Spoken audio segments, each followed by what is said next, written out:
lovelies, welcome back to this week's episode of Girl Talk and Cocktails, episode numero dos. I'm so excited. It's so much fun. I love it.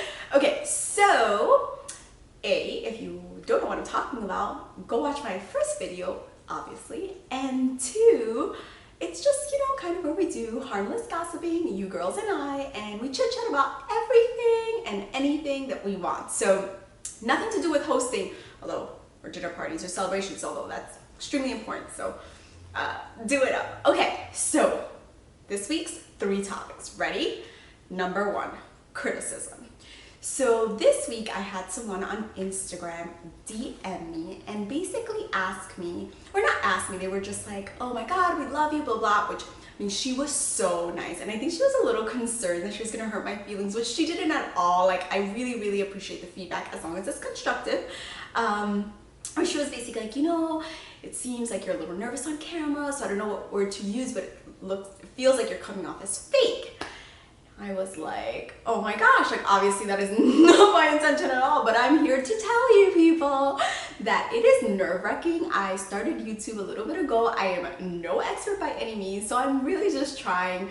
I think she taught me through her DM, and I responded. I thanked her for everything, positive feedback, whether positive or negative, as long as it's constructive, is always great. But I basically, I think I learned that I just need to take a chill pill and relax and just be me, and I'm crazy and I think I'm funny and it is what it is. So thank you. I won't mention her name. I'm honestly, I appreciate it so much, and tell me, this is what it's all about. I need to know these things. But social media and the internet just sometimes kills it for everyone, because if I ever want to know how ugly or fat or disgusting I am, you can just, go on social media.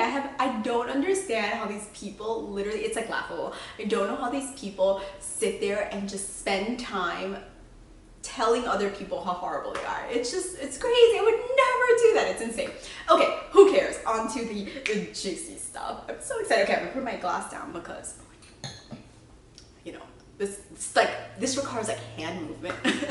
All right, so these people will remain nameless, but my friend asked me to ask you guys, literally, she's like, ask them, I don't know, somebody, I need help. I won't say her name, but she is a fabulous single New Yorker, who's, just living the life. I always tell her she needs to write a book. She's awesome, love her. But basically she went to a wedding. Should I say this past weekend? Whatever. The guy who I don't know will never watch this nor figure it out that it's him that we're talking about, so sorry guy. But basically they went to a wedding and he confessed his love. Literally, straight out at the end of the night was like, I love you, I want to date, we can't be friends anymore. And she was just awkward. She has no feelings for him. She's like, I talked to him about other guys, so it was really, really awkward for her, and she doesn't know what to do because it's a good friend of hers. And I'll be honest, it is hard to go out on a limb.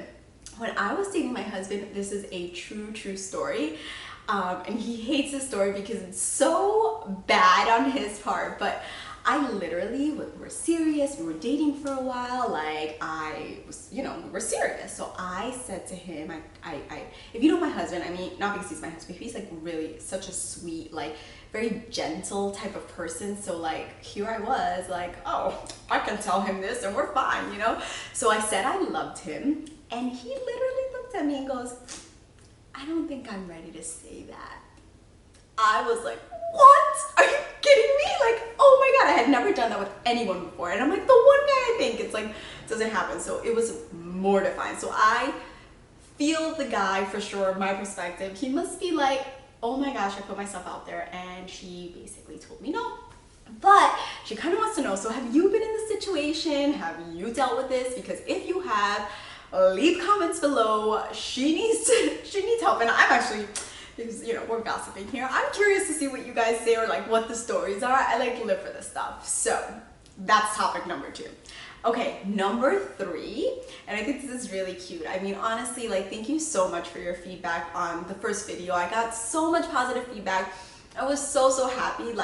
I was like, yes, I can talk to them, and they want to hear me talk? And so it was like awesome. And I got a lot of comments via different channels, but on Instagram, this girl, which I assume I can name because she asked me on Instagram, Miss Marvelous, so hello, asked me to, you know, elaborate a little bit about, you know, now I lost my train of thought because I said about the first year of marriage and how it is living with someone. So I lived with my husband for a really, really long time. Don't even ask. It took us forever to get married. LCDs, if you're watching. It was literally 9 years. But so we lived together. But at the very beginning of our relationship, like when we, not very beginning, so we moved in, I think when we had about, I don't know, 2 years maybe living, being together.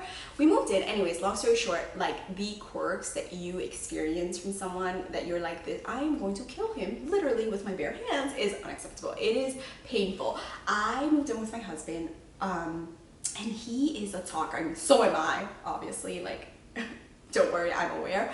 But he is like, he's a talker when I get home. So if I get home from like a long day or I come from the gym, whatever the case may be, he wants to like yap, how are you? What the, and like really nice stuff. But I'm like, oh my God, just zip it, shut up. Like I just want like 5 minutes to put my hair in a bun, like from up here. And like, I don't want to talk. So it took us a while to kind of get those things ironed out. He's also pretty messy and I have OCD.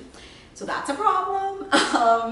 You know, he literally will use, sorry, my hair's in my face. He literally will use the side of his bed, which I can't see when I walk into our bedroom. Even now, or in our very first apartment, the bed was like this and the door was here and my side was here. So like literally you'd have to come around to come to his side, and he would literally leave trails of socks, sweatpants, I mean, you name it. And it wasn't until like a Saturday or Sunday, weeks later, that I would like go clean or something and find like a pile of crap on the floor.